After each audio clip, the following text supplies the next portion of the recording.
Blessings, everyone.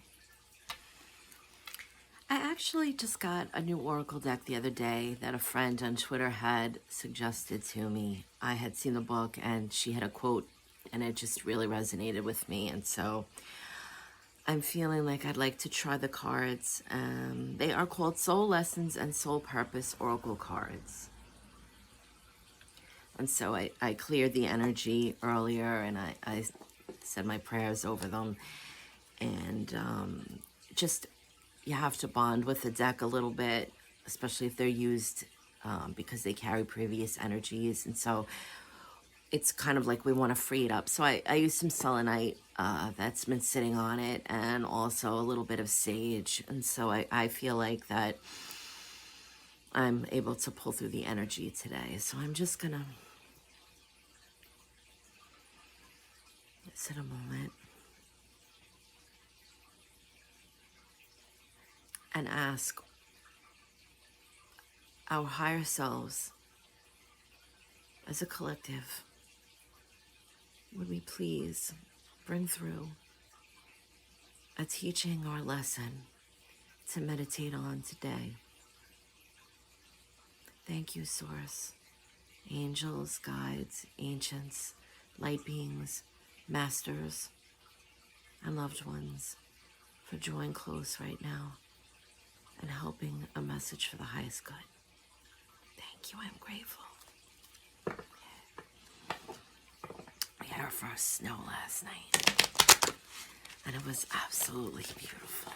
It's always that child feeling. I know not everybody likes the snow, not everybody likes to drive in it, but when it's coming down, especially at night, when it's the first snow and everything's untouched, and the sky is bright from the reflection, it's very special. It feels like a storybook, and it was beautiful. A set of beautiful energy to wake up to this morning. All the birds are singing.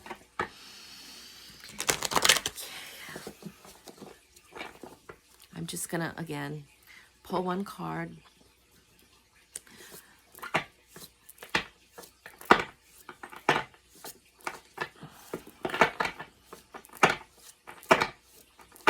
Okay, this one feels like they're asking me to do the 3. So I'm gonna put 3 piles. 1, 2, 3, and then here's one that's moved. Okay. Reach for the stars. And that's a beautiful bird, which is, they've been very strong messengers for everyone lately, the winged ones. They've brought through such joy and such peace. It's a beautiful place to settle because the birds, they don't have anything really here to learn. They have no lessons. They're an energetic joy, and the elementals help bring that through for them. And so when we're sitting with them and their medicine, a lot of times it's whatever that we're needing in the moment, whether it's the joy or they bring a message of peace.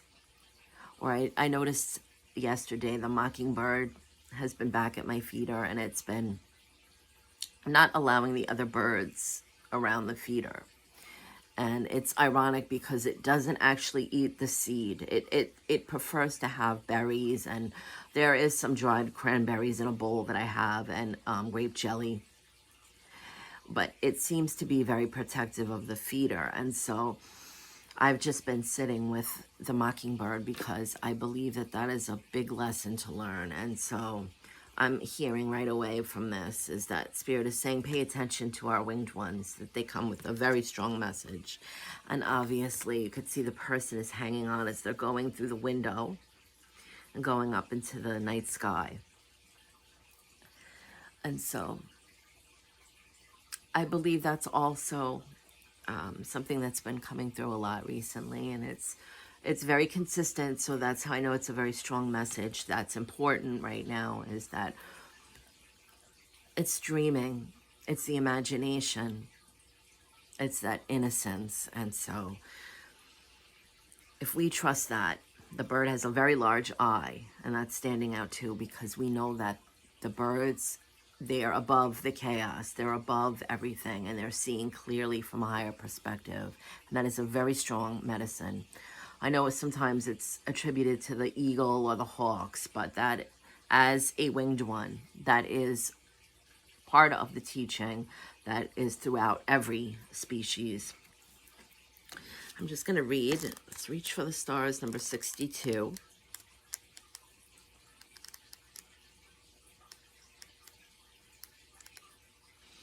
Thank you for the patience with this. The book is a little sticky. Okay. The message is clear. You're an instrument of divine creativity and are being called upon to live up to your true heritage. Your soul's purpose right now is to fully claim your unlimited potential by directing your thoughts and emotions solely towards your highest dreams. Your soul's lesson: support your vision by stabilizing and strengthening your body with a healthy diet and regular exercise, and augment your mental faculties by taking command of your thoughts, focusing only on positive creative outcomes. Don't be swept away by the negative waves of despair that travel the planet. Separate yourself from the unconscious masses and energetically claim and express your divinity. Be brilliant and reach for the stars. This is the best way to serve your goals and to help your fellow humans. And, excuse me.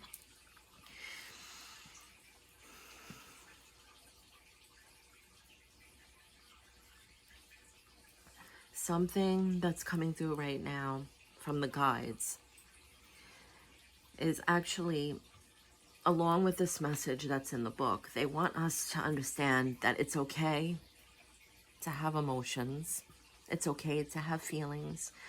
We're not always going to be in the best space in our mental faculty. And yes, being supportive of that by eating healthy and staying active and doing our best to stay positive is always the end result. No matter what, we're still here. Even at the worst of it, we're still here. And I understand maybe sometimes we feel like we don't want to be. And sometimes we feel like it's just too much.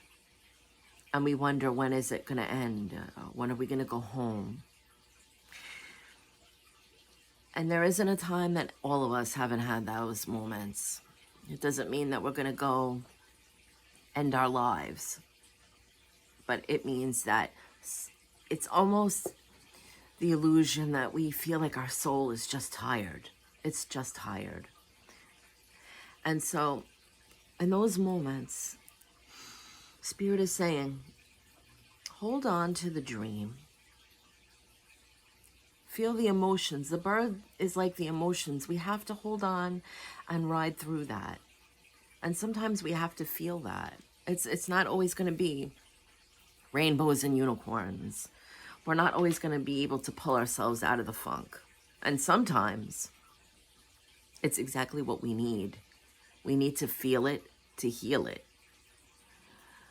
And one of the most important things, and the bird taking flight, they're showing me movement, is the movement of this, the movement of the emotions, the movement of the energy.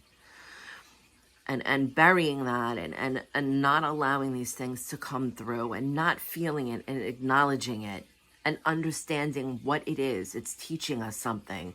It's teaching us about ourselves. It's teaching us about how we communicate. And it's teaching us about our core lessons here, what we need to learn. We know that the emotions are not us. They're for us.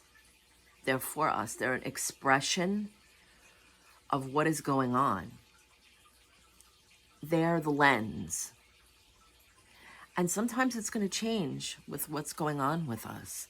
Sometimes the lens is going to be rose-colored and we're going to see the rainbows and the unicorns and the beauty of it all. And sometimes the lens is going to be smoky and maybe a little bit darker. But we are still looking through it. And the beauty of that is, it's kind of like, I don't know if you've ever had an eye exam. They're showing me the example of the eye doctor changing the lenses and asking if it's clearer this way or clearer this way. And so this is what we need, the duality, to gauge what feels right for us. And so having these emotions that are sometimes smoky and dark to measure against the rose-colored glasses that we wear, switching the lens. And then sometimes we go right in the middle between the both. It's not anything, we're just observing. It doesn't have to be one or the other. It could be in the middle. So emotions are not negative. I know we talk a lot about the ego and getting past all this, but they're here as part of the experience for a reason. Where we came from was a place of love and peace and harmony and beauty. And so we came here to experience some of the duality, because we have to understand, if we didn't want to experience it, we wouldn't be here. We came from the perfection. We are perfection, but we need to experience our perfection through different lenses. And it helps to tell us which way to go. It's an intuition. Emotions are on the sliding scale of the intuition. They're kind of showing me like a ruler, and they're showing me that sometimes we want less and sometimes we want more. We're just measuring.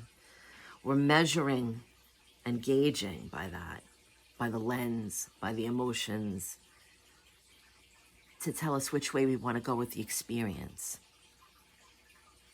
Because there's so many facets as well of an experience. We can have the same experience on 2 different days, and through the lens of the smoky or the darker lens, it's going to be one emotional way. And then maybe just a few days later, the same thing comes up, and because the emotions are different, we're wearing the rose-colored lenses, that's a whole other experience of the same thing.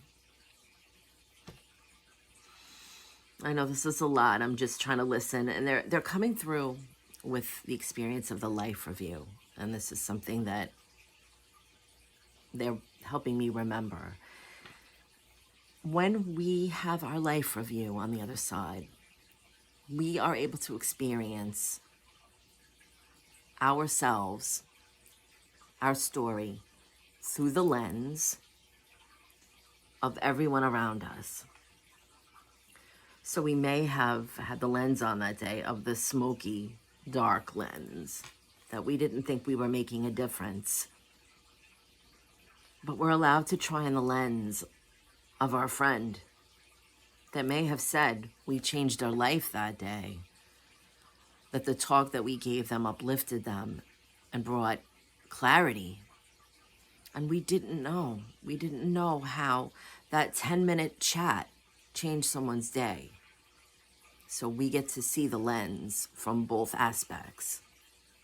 And that's what helps the healing. But we have the ability to do that here. When we ride on the emotions and we experience them and we go through this, we're giving ourselves a gift. We're seeing the many aspects of ourselves. We're seeing the many different facets of Source through us. And then we bring that back with us. And we'll know this in our life review. That's going ahead, but it's something that we all experience. And if you've watched any of the IANDS near-death experience talks anywhere on YouTube or read about them in books, listen to the TED Talks, you'll hear that everybody that's, or just about, I should say, everybody that's experienced that and has come back has told the story of that. And so, but we don't have to have that only from a near-death experience. Spirit is giving us that opportunity through staying in the innocence or experiencing the sadness or having the moments of anger, frustration, and the love. It's okay. The clarity, though, is knowing that we are not that. We are experiencing. And that's what this is all about, the experience. So along with the message today of reach for the stars and dream and go in that space of manifesting and co-creating. The message I'm also receiving to share is to soar with that, soar with the emotions of it. Allow yourself to experience every part of it, because the fuller we experience, the broader the light, the more vast. So I hope that somehow this message brings some kind of inspiration today. And if it does, please go out and share what you're inspired with others today, and reach out. And don't go out with the mindset of changing someone's mood or emotions or experience. Reach out in a space of love if you're there, and just let them know that I'm here. And encourage them. Encourage them to go through what they need to, because it's part of the journey and we're all healing. Much love.